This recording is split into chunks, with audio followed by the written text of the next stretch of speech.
खराब बानी हटाउनु भनेको केवल नकारात्मक व्यवहारलाई रोक्नु मात्र होइन, बरु आफ्नो व्यक्तित्व, दिनचर्या र वातावरणलाई सचेत रूपले पुनर्निर्माण गर्ने गहिरो प्रक्रिया हो।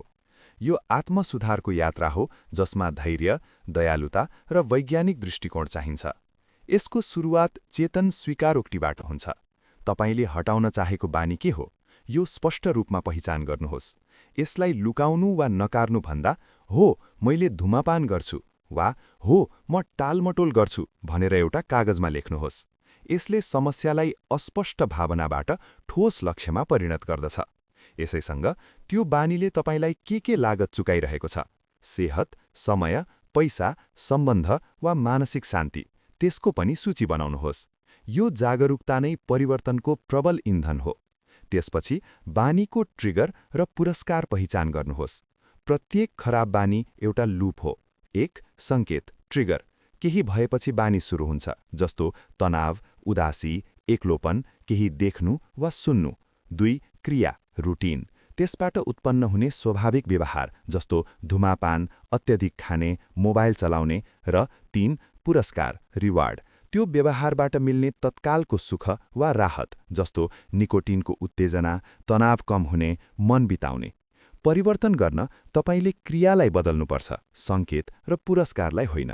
उदाहरणको लागि, यदि तनाव संकेतले चुरोट तान्ने क्रिया प्रेरित गर्छ जसबाट स्थायी राहत मिल्छ भने अब तनाव आएपछि 5 मिनेट हिँड्न जानु नयाँ क्रिया गर्नुहोस् जसबाट पनि तनाव कम हुने र मन सफा हुने समान पुरस्कार मिल्छ। वातावरण परिवर्तन गर्नुहोस्। बानीहरू वातावरणमा गाढा जडिएका हुन्छन्।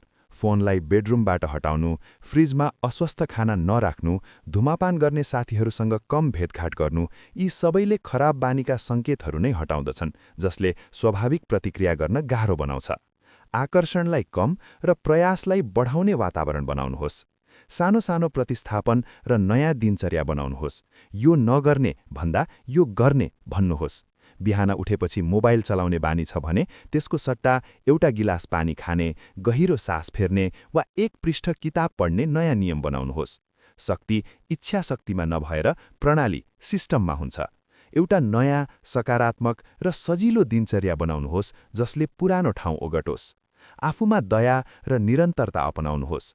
मानव हुँदाहुँदै पनि पुरानो बाटोमा फर्कने हुन्छ। यदि कुनै दिन तपाईँ चूक हुनुभयो भने आफूलाई दोष नदिइकन यसलाई एउटा प्रयोगको डेटा मान्नुहोस्। किन भयो? के ट्रिगर थियो? अर्को पटक त्यसलाई कसरी व्यवस्था गर्ने? यसरी विश्लेषण गर्नुहोस् र फेरि उठ्नुहोस्। एक पटकको असफलता भनेको अन्त्य होइन। अन्त्यमा सहायता प्रणाली बनाउनुहोस्। आफ्नो सङ्कल्पको बारेमा विश्वासपात्र साथी, परिवार वा समूहलाई भन्नुहोस्। तिनीहरूबाट जवाफदेहिता र उत्साह माग्नुहोस्।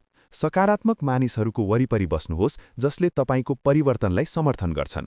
याद राख्नुहोस्, खराब बानी वर्षौंमा बनेको सडक जस्तो हो। नयाँ बाटो बनाउन समय लाग्छ, तर जब तपाईँ नयाँ र राम्रो बानीहरूको सडकमा दृढतापूर्वक हिँड्नुहुन्छ, तब पुरानो बाटो स्वतः नै झाडीले ढाकिन्छ र बन्द हुन्छ। परिवर्तनको यात्रा रुईलाई चढ्न जस्तो हो। सुरुमा अलि मेहनत, तर एकपछि अर्को गरी गन्तव्यमा पुग्दा सबै सार्थक लाग्छ।